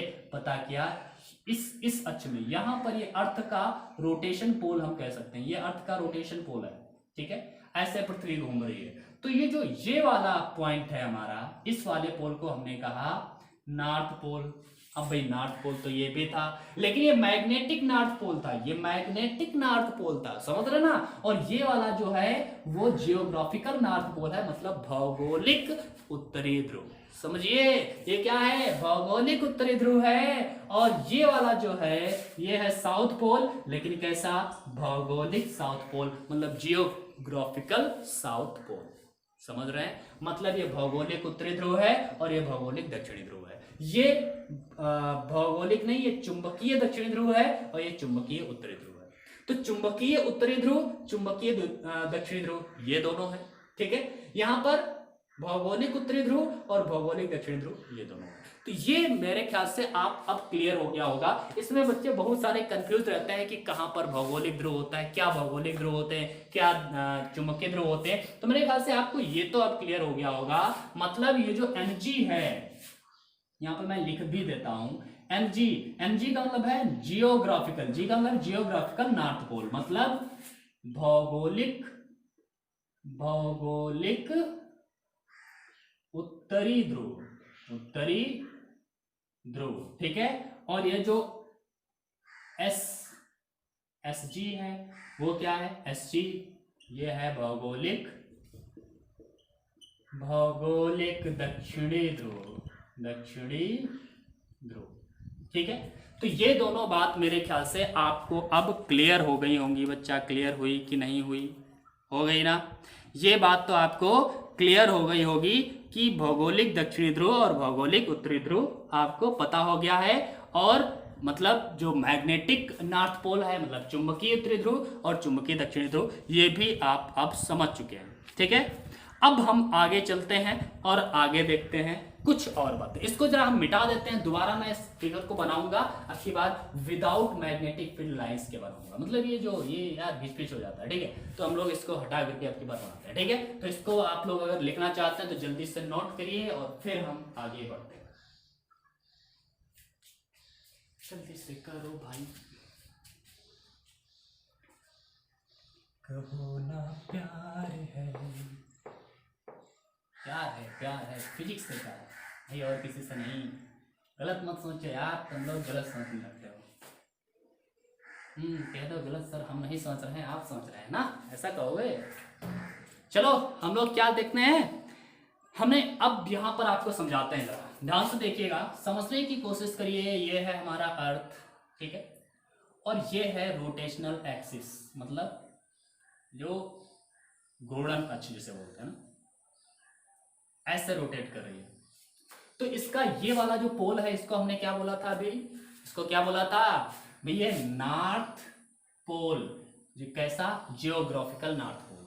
ये जियोग्राफिकल नॉर्थ पोल मतलब उत्तरी ध्रुव है, लेकिन कैसा, भौगोलिक उत्तरी ध्रुव, ठीक है। और इसको हमने क्या बोला है, साउथ पोल। साउथ पोल भौगोलिक साउथ, मतलब भौगोलिक दक्षिणी ध्रुव, ठीक है। ये दोनों। इसके बाद में मैंने बताया कि यहां पर क्या होता है, थोड़ा सा मैग्नेटिक जो पोल होते हैं वो थोड़ा सा अलग होते हैं, जस्ट इसकी सीध में नहीं होते, इस तरह से ऐसे होते हैं, ठीक है। हाँ, तो यहां पर जो पोल था इसको हम क्या बोलेंगे, नॉर्थ पोल। कैसा, मैग्नेटिक नॉर्थ पोल। और ये क्या है, साउथ पोल। कैसा, मैग्नेटिक साउथ पोल। ओके, इतना आप समझ चुके हैं, ठीक है। अब हम अगर इनके बारे में और बात करें तो क्या जानेंगे, हम जाने कि हमें ये पता चला कि मैग्नेटिक नॉर्थ पोल और जियोग्राफिकल नॉर्थ पोल, इन दोनों के बीच में कुछ अंतर होता है, कुछ तो टिल्टेड होते हैं। कितना, तो कितने डिग्री का अंतर होता है, तो बताया गया 11.3 डिग्री का। कितना, 11.3, कहीं कहीं पर आपको 11.5 मिलेगा, तो वो अपने अपने कई बुक्स में अलग अलग लिखा रहता है, तो डोंट वरी। हम लोग एनसीईआरटी में हैं, तो एनसीईआरटी क्या कहती है, एनसीईआरटी 11.3 को मान्यता देती है। जाती है। ठीक है, तो 11.3 का थोड़ा सा डिफरेंस है इनके बीच में, ये हमको पता है। ठीक है, इतना चलो हो गया। अब हम देखते हैं आगे की बात करते हैं भाई। तो आगे क्या देखेंगे, अगर हम यहां पर एक प्लेन लें जो इस वाले एक्सिस की बात करें, अरे चलो इसकी बात करते हैं। ये हमारा geographical north pole, geographical south pole, और इसके साथ में एक पृथ्वी का अगर हम ऐसे प्लेन ले लें, ठीक है, ये मान लिया तल ले लिया है जो इसके लंबवत है, ये ऐसे था तो ये ऐसे है। ठीक है, तो इस तल को क्या कहा जाता है, तो इस तल को कहते हैं भौगोलिक निरक्ष। क्या बोलते हैं, भौगोलिक निरक्ष, भौगोलिक निरक्ष कहते हैं बच्चा। क्या कहते हैं, भौगोलिक निरक्ष कहते हैं। ठीक है, तो इसे हम बोलते हैं भौगोलिक निरक्ष। अब अगर हम बात करें कि चुंबकीय निरक्ष क्या होगा, तो आपको भी पता होगा भाई चुंबकीय निरक्ष क्या होगा, बताओ चुंबकीय निरक्ष क्या होगा। तो चुंबकीय निरक्ष सिंपल सी बात है कि चुंबकीय निरक्ष, चुंबकीय जो अक्ष है इसके लंबवत कोई भी प्लेन लेना पड़ेगा। तो इसके लिए हमने ऐसे पृष्ठ लिया था, अब इसके लिए देखेंगे तो थोड़ा सा इस तरह से पृष्ठ बनने वाला है। ठीक है, इस तरह से मैंने जो पृष्ठ दिखाया है आपको, ये जो तल दिखाया है, ये क्या है, चुंबकीय निरक्ष है। ये क्या है, चुंबकीय निरक्ष है। भौगोलिक निरक्ष है, चुंबकीय निरक्ष है, ये दोनों आपको पता ही हो गया है, भौगोलिक निरक्ष और चुंबकीय निरक्ष। अच्छा, मैं आपको एक और बात बताता हूं। हमें मालूम है कि जो चुंबकीय अक्ष है ये NMNS, तो चुंबकीय बल रेखाएं किधर से निकले, S से निकल रही हैं, और कहाँ आ रही हैं, N में आ रही हैं। ऐसा तो हो रहा है, ऐसे तो हुआ। अभी हमने देखा था इधर से ही गई थी चुंबकीय बल रेखाएं और इधर इंटर करती है, ऐसा हम लोगों ने देखा। लेकिन क्या वास्तव में अगर चुंबक में देखा जाए तो हम लोगों ने आज तक ये पढ़ा है कि किसी भी बार मैग्नेट की अगर हम बात करते हैं तो हमेशा चुंबकीय बल रेखाएं N से निकल करके S में इंटर करती हैं, N से निकल करके S में इंटर करती हैं। लेकिन यहां पर क्या हो रहा है, S से निकल करके N में इंटर कर रही है। लग रहा है ना, मतलब चुंबकीय बल रेखाएं का डायरेक्शन क्या है, चुंबकीय दक्षिणी ध्रुव से निकल करके उत्तरी ध्रुव में प्रवेश करती हैं, चुंबकीय दक्षिणी ध्रुव से निकल करके कहां जाती हैं, चुंबकीय उत्तरी ध्रुव में प्रवेश करती हैं। मतलब यहां पर उत्तरी से निकलती हैं, दक्षिण में आ जाती हैं। यहां पर तुमको दिख रहा है जस्ट अपोजिट डायरेक्शन हो गया, अपोजिट डायरेक्शन वास्तव में तो नहीं हुआ। अगर हम ध्यान देखें तो हम यहाँ पर इसको समझने के लिए ये मान लेते हैं कि यहाँ पर मान लो यहाँ पर कोई बार मैग्नेट रखा होगा। मैंने कई बार बताया, ये कल्पना के लिए आप मान सकते हो कि यहाँ पर अगर बार मैग्नेट हम ऐसे माने, ये N है उसका, ये S है, वो N से ही निकल रही है और वो N से निकल करके S में जा रही है। भाई N है, यहां से चुंबकीय बल रेखा निकली और आई S में आई, तो N से निकल करके S में जा रही है। लेकिन N से निकली और जब बाहर निकली तो हमने कहा ये साउथ पोल से निकल रही है। भाई हम अगर समझें कि भीतर एक मैग्नेट रखा होगा, ये इमेजिन करते रहना तो आप भूलेंगे नहीं कि आपको लगे कि कभी गड़बड़ हो रहा है, तो नहीं। हमने देखा कि अगर भीतर कोई भी हमने एक बार मैग्नेट रख दिया तो बार मैग्नेट से N से ही वो निकल रही है, वास्तव में तो N से ही निकल रही है। लेकिन आप जब बाहर देखते हैं तो इसको हमने साउथ पोल कह दिया है, तो लग रहा है कि साउथ पोल से निकल करके नॉर्थ पोल में जा रही है। जबकि वो, अगर हम इस चुंबक की बात करें, बार मैग्नेट की बात करें, जो इसके भीतर रखी होगी, कल्पना करें तो वो उसी से निकल रही होंगी। ठीक है, तो हम कह सकते हैं चुंबकीय बल रेखाओं का जो डायरेक्शन होता है, चुंबकीय क्षेत्र रेखाएं, चुंबकीय क्षेत्र रेखाएं किधर से निकलती हैं, चुंबकीय दक्षिणी ध्रुव, दक्षिणी ध्रुव मतलब SM चुंबकीय दक्षिणी ध्रुव से निकल करके किधर जाती हैं, चुंबकीय उत्तरी ध्रुव में प्रवेश करती हैं। इनका जो डायरेक्शन होता है SM to NM होता है। समझ गए ना, क्लियर हो गया, ये बात आपको क्लियर रखनी है। अच्छा, और अगर हम बात करें यहाँ पर, अगर हम निडल की रखें तो निडल कहाँ कहाँ पर कैसी कैसी कंडीशन में आती है, तो यह भी आप लोगों को समझ में आ रहा होगा कि अगर हम कोई भी मैग्नेटिक निडल लें तो यहाँ पर जब हम किसी मैग्नेटिक निडल को रखते हैं तो जस्ट हमेशा ऊर्ध्वाधर हो जाती है। मैं इसको मिटाता हूँ, आपको इधर समझाता हूँ। मान लिया ये अर्थ है, ठीक है, और ये हमारा है, क्या है, इसे बोलते हैं Mg और ये है Sg और ये है हमारा Nm और ये है Sm। Okay, magnetic field lines इधर से कंटिन्यूस निकलती हैं, इधर आती हैं, इधर से निकली, इधर आई, इधर से निकली, इधर आई, इधर से निकली और इधर, ठीक है, इस तरह से होता है। तो ये यहाँ पर हटा देते हैं यार, तुम लोग समझ लेना, ठीक है। तो हमने जब मैग्नेटिक नीडल रखी तो हमें पता चला कि मैग्नेटिक नीडल जो है ध्रुवों पर आती है, जब चुंबकीय ध्रुवों पर आती है तो जस्ट वो लंबवत हो जाती है ऐसे, ठीक है। उत्तरी ध्रुव पर जब ये दक्षिणी ध्रुव पर आती है तो उसका दक्षिणी सिरा पृथ्वी की ओर होता है और उत्तरी सिरा जस्ट ऊपर की ओर होता है, मतलब ऐसे हो जाती है, ऐसे नहीं रहती है तब ऐसे हो जाती है, ठीक है।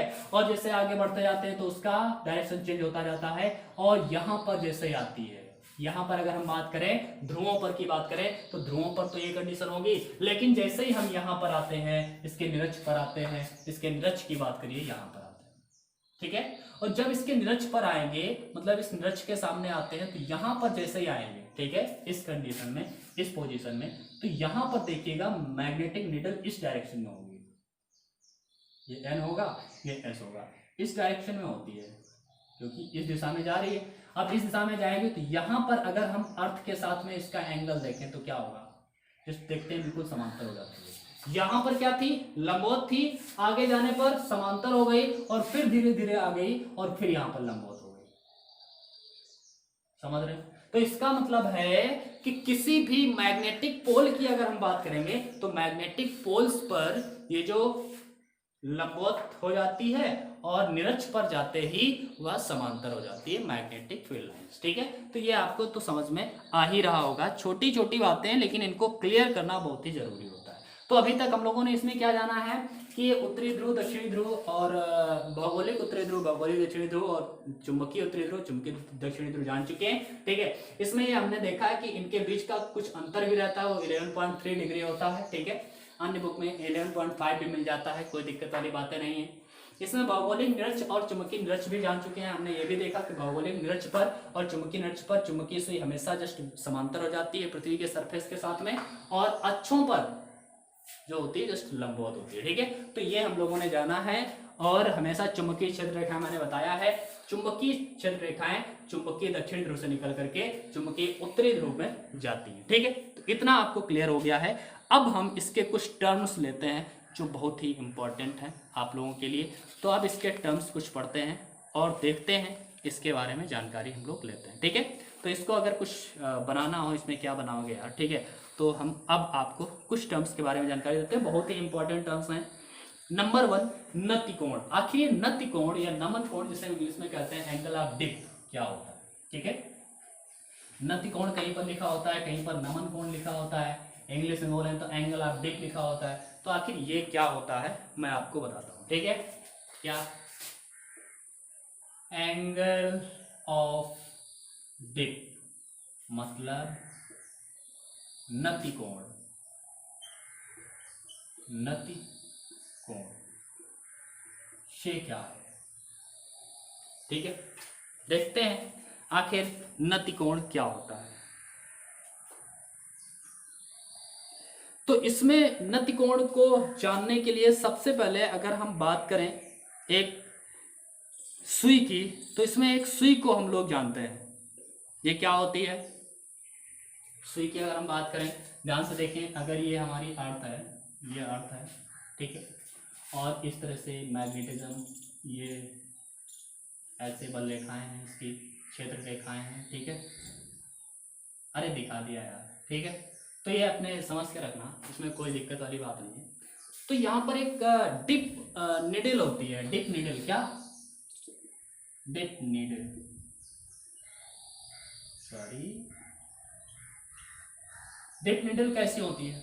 अभी जो चुंबकीय सुई की बात कर रहे थे उसी प्रकार की एक चुंबकीय सुई होती है, लेकिन उस चुंबकीय सुई की खासियत होती है, अभी ये चुंबकीय सुई जो हमने ली थी वो ऐसे ऐसे रोटेट करती है, इस तरह से इधर जाती है, इधर जाती है, खिचक खिच खिचक खिचक। लेकिन अब ये जो हम लोग डिप नीडल की बात कर रहे हैं तो इसकी एक खासियत है कि ये इधर उधर तो जाएगी, अब ये ऐसे ऐसे ऐसे ऐसे भी जाएगी, समझ रहे हैं ना। क्या यार गड़बड़ हो जाता है, गिर जाता है सब कुछ मेरा यहाँ पे, तो जरा उठा लेते हैं। तो मतलब कहने का ये था कि डिप निडल जो अभी ऐसे ऐसे वो निडल घूमती थी, इसमें क्या है कि ऐसे ऐसे भी हो सकती है, ठीक है, ऐसे ऐसे भी होगी और ऐसे ऐसे भी घूम सकती है, हर तरफ से वो घूम सकती है। तो ऐसी निडल को हम क्या बोलेंगे, डिप निडल।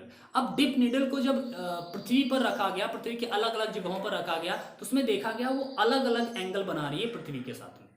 मतलब कभी डिप निडल इतनी झुकी थी पृथ्वी के किसी स्थान पर, किसी दूसरे स्थान पर ले जाया गया तो ज़्यादा झुकी थी, किसी दूसरे स्थान पर ले जाया गया तो बिल्कुल समांतर हो गई थी। तो ये कंडीशन आ रहे थे, समझिए। मैंने क्या बताया, एक डिप निडल ली और मैंने उसको आपको दो कंडीशन मेन दिखाते हैं। पहली कंडीशन मैं आपको दिखाने वाला हूँ, यहाँ पर अगर निरक्ष की बात करें, इस तरह से यहाँ पर एक निरक्ष होता है ना, मैग्नेटिक निरक्ष, और मैग्नेटिक निरक्ष पर आते हैं। यहाँ पर मैंने निडल रखी, और जब मैंने यहाँ पर निडल रखी तो देखा कि यहाँ पर ये जस्ट इस डायरेक्शन में थी, और जो अर्थ का सरफेस था वो इस तरह से था, अर्थ ऐसे है और ये भी ऐसे है, मतलब दोनों समांतर थे। इसका मतलब इनके एंगल, इनके बीच का जो एंगल था वो क्या था, जीरो था। मतलब इक्वेटर्स पर, मैग्नेटिक इक्वेटर्स जो हैं, जिसे हम चुंबकीय निरक्ष कहते हैं, तो चुंबकीय निरक्ष पर डिप निडल द्वारा बनाया गया कोण क्या था, 0 डिग्री था। डिप निडल आप चुंबकीय सुई भी कह सकते हैं। चुंबकीय निरक्ष पर चुंबकीय सुई द्वारा बनाया गया जो कोण था वो क्या था, 0 डिग्री था, क्योंकि दोनों एक दूसरे के समांतर थे, ठीक है। अब इधर आते हैं तो यहां पर भी ऐसे समांतर हो जाएंगे, दोनों सरफेस से हो जाएंगे। तो दो स्थानों पर ऐसा है कि समांतर हो जाता है। एक स्थान ऐसा भी है, यहां पर जस्ट ऐसे लंबवत हो जाती है, सरफेस ये है और ये ऐसे है। यहां पर भी सरफेस ये है और ये ऐसे सुई हो जाती है। तो दो स्थानों पर लंबवत हो जाती है और दो स्थानों पर ये समांतर भी होती है। मतलब निरक्ष पर जब जाती है तो समांतर हो जाती है, एंगल हो जाता है 0। अब जब ये अक्षों पर जाती है, चुंबकीय अक्ष पर जब जाती है तो यहाँ पर वो 90 डिग्री शो करती है। तो कहने का मतलब है यहाँ पर 90 डिग्री है, यहाँ पर 0 है, इसके बीच में ये वेरी करा होगा, कहीं पर 80 हुआ होगा, फिर 70, 60, 50, 40 और यहाँ पर आकर के 0 हो गया, ऐसा हुआ होगा। तो हर जगह पर ये अलग अलग एंगल अपना आप बनाती है। पृथ्वी के अलग अलग स्थानों पर इसका एंगल अलग अलग होता है, समझ रहे हैं ना। तो पृथ्वी के अलग अलग स्थानों पर एंगल अलग अलग होता है पृथ्वी के सरफेस के साथ में। तो हम कह सकते हैं कि जो डिप निडल है वो डिप निडल द्वारा पृथ्वी के सरफेस के साथ में जितने उसका कोण बनाया जाता है उस कोण को ही हम क्या बोलते हैं, नति कोण। मतलब कहने का ये है, मान लिया ये पृथ्वी का सरफेस है और कोई निडल है जो इस तरह से झुकी हुई है, जब इसको लटकाया गया स्वतंत्रपूर्वक तो इस तरह से झुकी हुई मिलती है। तो ये हम देखेंगे निडल का डायरेक्शन और पृथ्वी का डायरेक्शन, इनके बीच का एक एंगल बन रहा है, ये छोटा सा एंगल। ये हमारा हाथ जो है अर्थ सरफेस है और ये जो निडल है, ठीक है। तो इनके बीच में छोटा सा एंगल सब्सटेंस हो रहा है, इसी को हम क्या बोलते हैं, इसी को बोलते हैं नति या नमन कोण। तो कहने का मतलब है यहाँ पर अगर हम नति कोण का मान देखें 0 है, यहाँ पर नति कोण का मान देखें तो 90 है, और अगर किसी अन्य बिंदु की बात करें, मान लिया यहाँ पर है कोई x पॉइंट है, ठीक है, तो यहाँ पर देखेंगे तो यहाँ पर 0, 90 नहीं होगा। मान लिया यहाँ पर जो डायरेक्शन होगा निडल का वो क्या होगा, इस तरह से होगा भाई, इस तरह से होगा। निडल का डायरेक्शन ये है और यहाँ पर जो क्षेत्र है, जो धरती का पृष्ठ है, इसका डायरेक्शन ये है, तो इसका डायरेक्शन तो हम यहाँ पर ऐसे मान सकते हैं। तो यहाँ पर कुछ एंगल सब्सटेंस हो रहा है, यहाँ पर कुछ एंगल बना, इस एंगल को ही हमने क्या कहा है, डिप एंगल, जिसे हम आई से नोट करते हैं, ठीक है। तो डिप एंगल क्या है हमारा, डिप एंगल क्या है, मतलब एंगल ऑफ डिप जो है वो क्या है, नति कोण जिसे कहते हैं। तो नति कोण क्या है, किसी चुंबकीय सुई द्वारा पृथ्वी के क्षैतिज पृष्ठ के साथ, ठीक है, पृथ्वी का जो क्षैतिज पृष्ठ है, इस क्षैतिज पृष्ठ के साथ चुंबकीय सुई द्वारा जिस अंश का कोण बनाया जाता है, जितने अंश का कोण बनाया जाता है, उसी कोण को हम क्या बोलते हैं, मतलब एंगल ऑफ डिप या नति कोण कहते हैं। तो नति कोण की अगर हम परिभाषा लिखें तो क्या लिखेंगे हम नति कोण, ठीक है। चुंबकीय सुई तथा पृथ्वी के पृष्ठ या क्षैतिज पृष्ठ के बीच में बना कोण, चुंबकीय सुई तथा पृथ्वी के क्षैतिज पृष्ठ के बीच बना कोण क्या कहलाता है? नति या नमन कोण कहलाता है। लिख सकते हैं चुंबकीय सुई मतलब पृथ्वी के किसी बिंदु पर, ऐसे लिख देते हैं ना, पृथ्वी के किसी बिंदु पर चुंबकीय सुई तथा पृथ्वी के क्षैतिज पृष्ठ के बीच बना कोण नति या कभी कभी नमन कहते हैं, नमन कोण कहते हैं। ठीक है, मतलब पृथ्वी के किसी भी बिंदु पर जाइए, मान लिया ये बिंदु ले लिया हमने, तो इस बिंदु पर ये है पृथ्वी का क्षैतिज अक्ष, ये डायरेक्शन हम कहेंगे, और जो डायरेक्शन होगा हमारा निडल का, तो निडल का डायरेक्शन कुछ यूं होगा, ये पृष्ठ का डायरेक्शन, इसके बीच में थोड़ा सा कोण बनेगा, छोटा हो सकता है, कहीं पर छोटा कोण होगा, कहीं पर ज्यादा बड़ा कोण होगा, तो ऐसे होते रहेंगे। तो कहने का मतलब है पृथ्वी के किसी बिंदु पर चुंबकीय सुई तथा पृथ्वी के क्षैतिज पृष्ठ के बीच में जो कोण बनता है उसे हम क्या बोलते हैं? नति कोण। मान लिया पृथ्वी का क्षैतिज अक्ष ये है और चुंबकीय सुई इस तरह से रुकती है।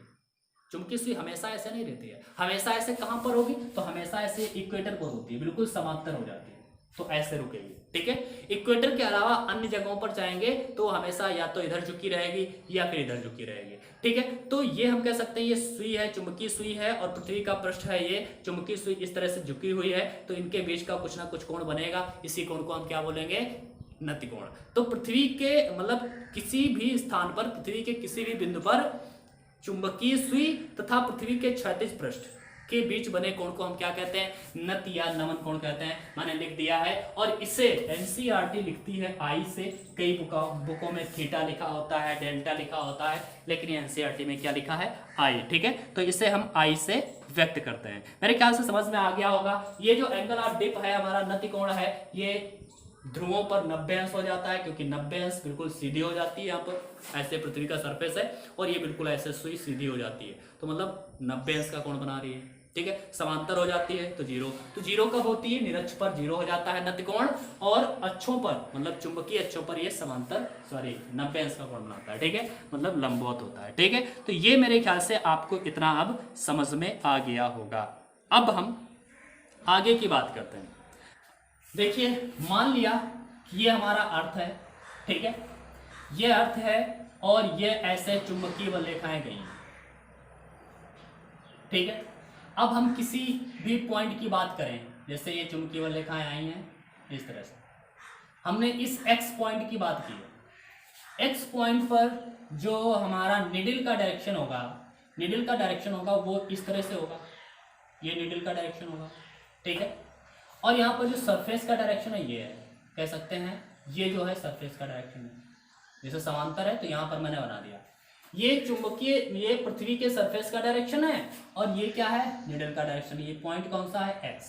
ठीक है, तो यहाँ पर हम इसको अलग जरा बना के दिखाएं आपको, तो आपको इस तरह से मिलेगा कि ये एक्स पॉइंट है, यहाँ पर इस तरह से ये है चुंबकीय क्षेत्र की दिशा, ये है अर्थ का डायरेक्शन।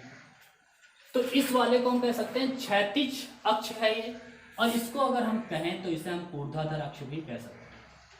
ठीक है, अब ये जिस डायरेक्शन में ये सुई है, तो सुई इस डायरेक्शन में क्यों है बताइए? अच्छा, सुई इस डायरेक्शन में क्यों है?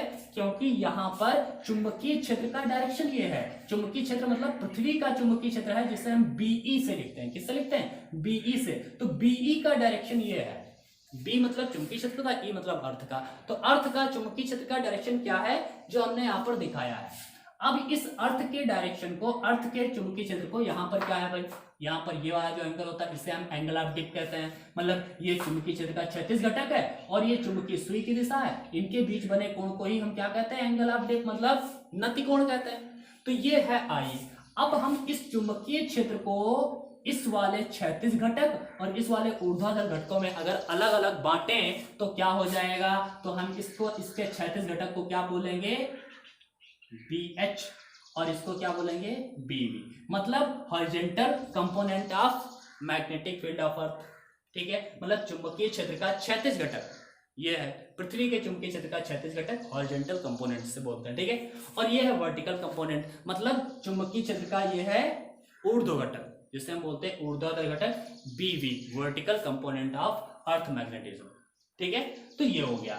यहाँ पर हम देखें, इसको अगर हम बांटें तो ये क्या बढ़ जाएगा, हमें मालूम है क्षैतिज घटक को हमेशा और हमेशा cos थीटा के साथ में रखा जाता है, तो BH बराबर क्या हो जाएगा, BE cos थीटा, यहाँ पर थीटा नहीं आई है, एंगल ऑफ डिप क्या है, आई है। इसी प्रकार BV को क्या लिखेंगे, BE साइन है।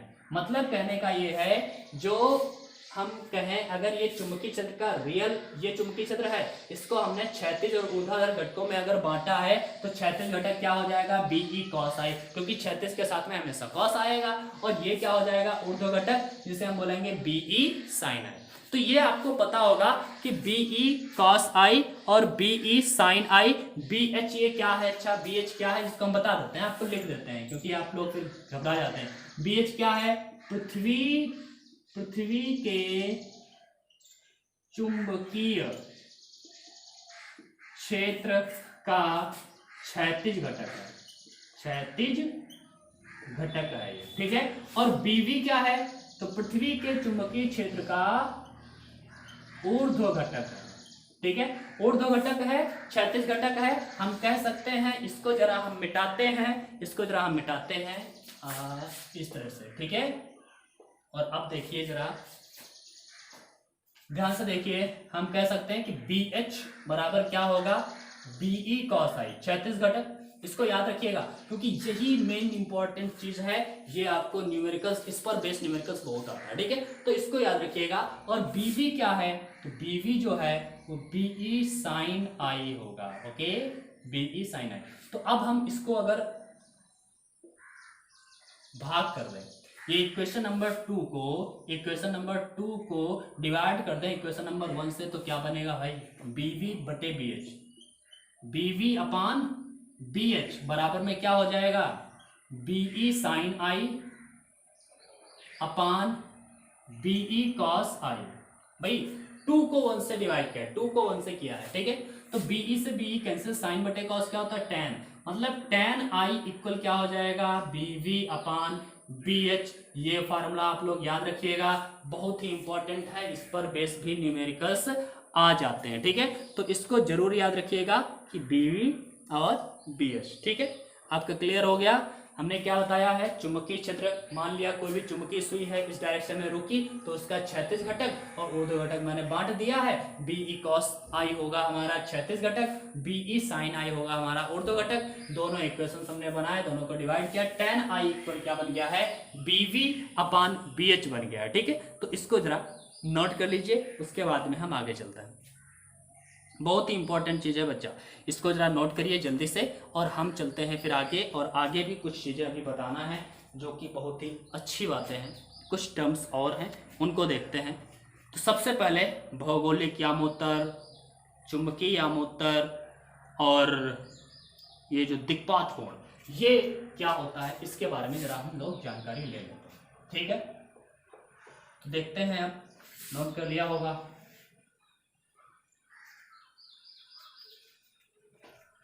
भौगोलिक यामोत्तर, भौगोलिक यामोत्तर, फिर चुंबकीय यामोत्तर, चुंबकीय यामोत्तर, फिर दिक्पात कोण, दिक्पात कोण, आखिर ये क्या है हम लोग देखते हैं। ठीक है, तो नंबर 1 पहले डिफरेंस लिख लेते हैं, बाद में समझते हैं। ठीक है, भौगोलिक यामोत्तर, ये क्या है आखिर, इसको समझ लेंगे बाद में हम लोग। पहले इसको डिफिनेशन लिख देते हैं, आप लोग लिख लीजिएगा,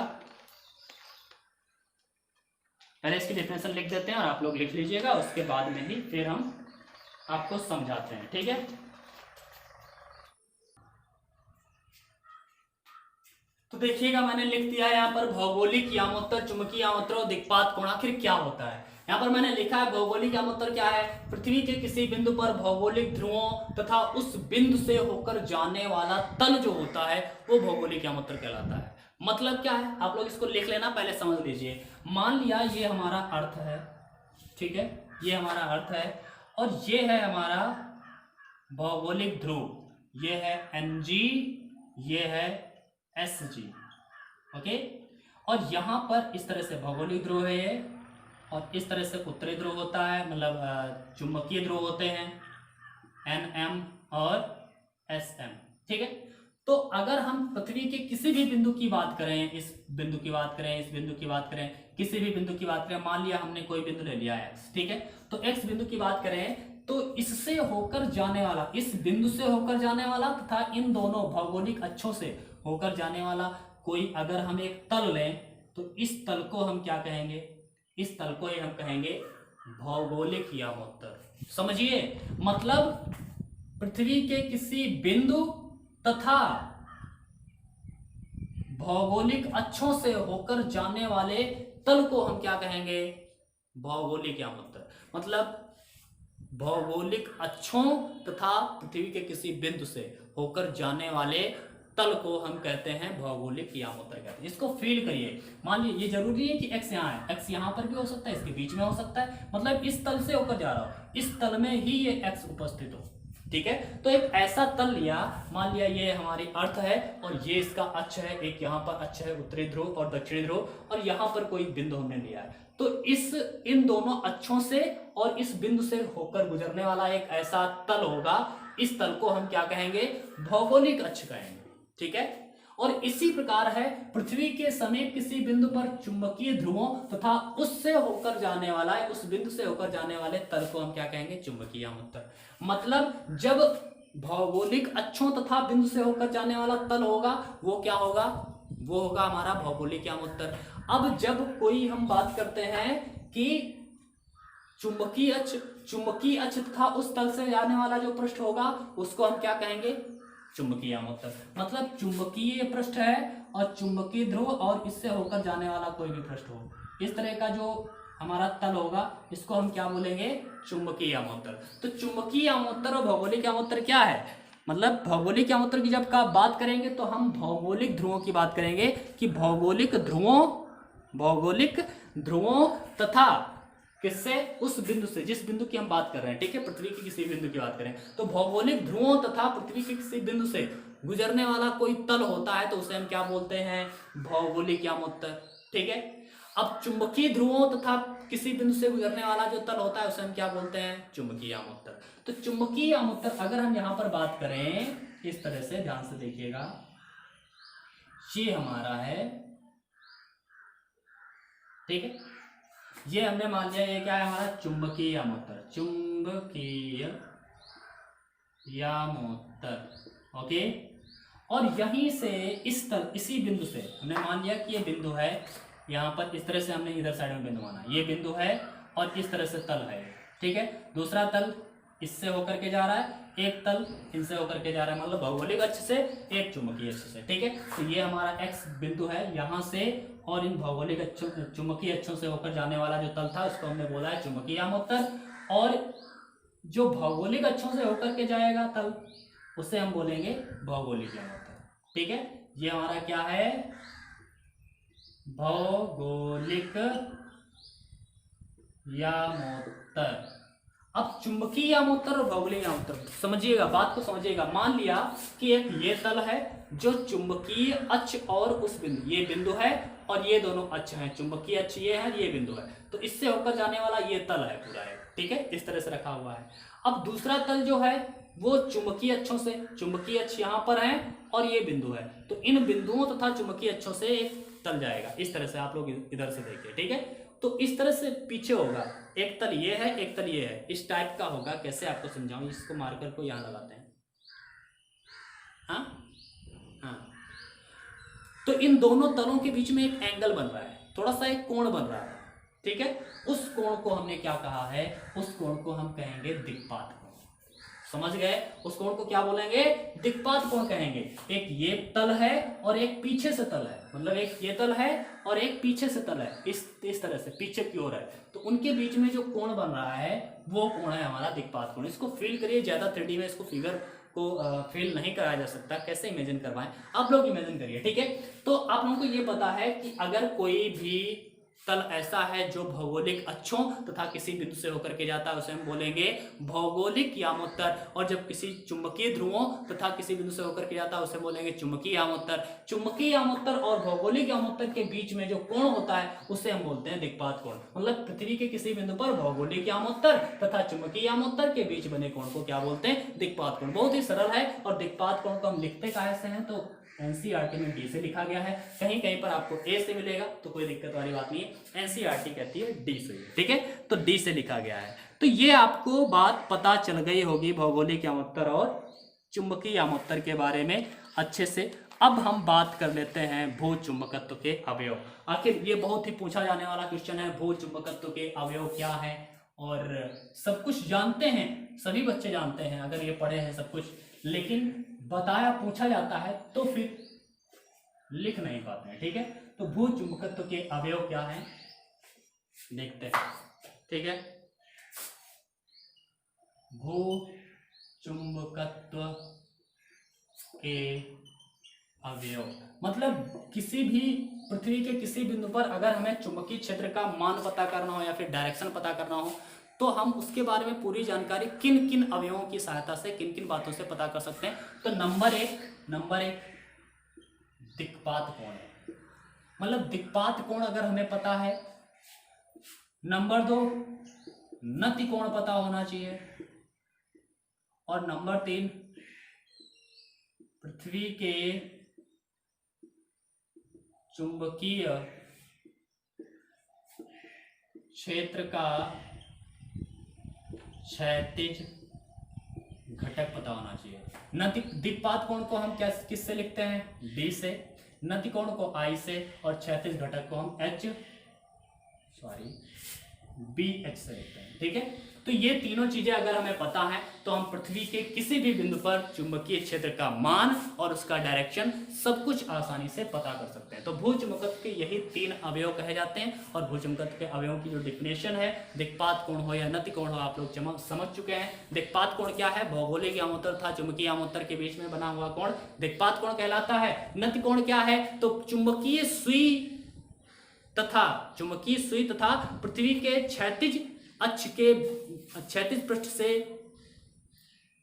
चुंबकीय सुई तथा पृथ्वी के क्षैतिज पृष्ठ के साथ में बना हुआ कोण जो होता है वो क्या कहलाता है? नति कोण या नमन कोण कहलाता है। इसके बाद में पृथ्वी के चुंबकीय क्षेत्र का क्षैतिज घटक होता है, चुंबकीय क्षेत्र का क्षैतिज घटक जिसे हम BH कहते थे, और BH का जो मान होता था क्या होता था? BE cos थीटा या cos I, ठीक है, ये नति कोण होता है। तो ये BH बराबर BE cos I, ठीक है। तो इसको जरूर याद रखिएगा क्योंकि इस पर बेस न्यूमेरिकल्स आ जाते हैं। और tan I is equal to क्या फॉर्मूला निकला था? BV/BH, उसको भी याद रखिएगा। इनसे रिलेटेड न्यूमेरिकल्स आते रहते हैं, ठीक है। तो आज की क्लास में हम लोग बस इतना ही रखने वाले हैं, लेकिन मैं कहना चाहूंगा कि अगर आपको अच्छा लगा है वीडियो, आप समझे हैं, तो फिर इसे लाइक करिएगा, अपने दोस्तों के साथ शेयर करिएगा। चलो आज की क्लास में बस इतना ही, फिर नई क्लास में मिलते हैं, इसके आगे की जानकारी लेते हैं। तब तक के लिए गुड बाय।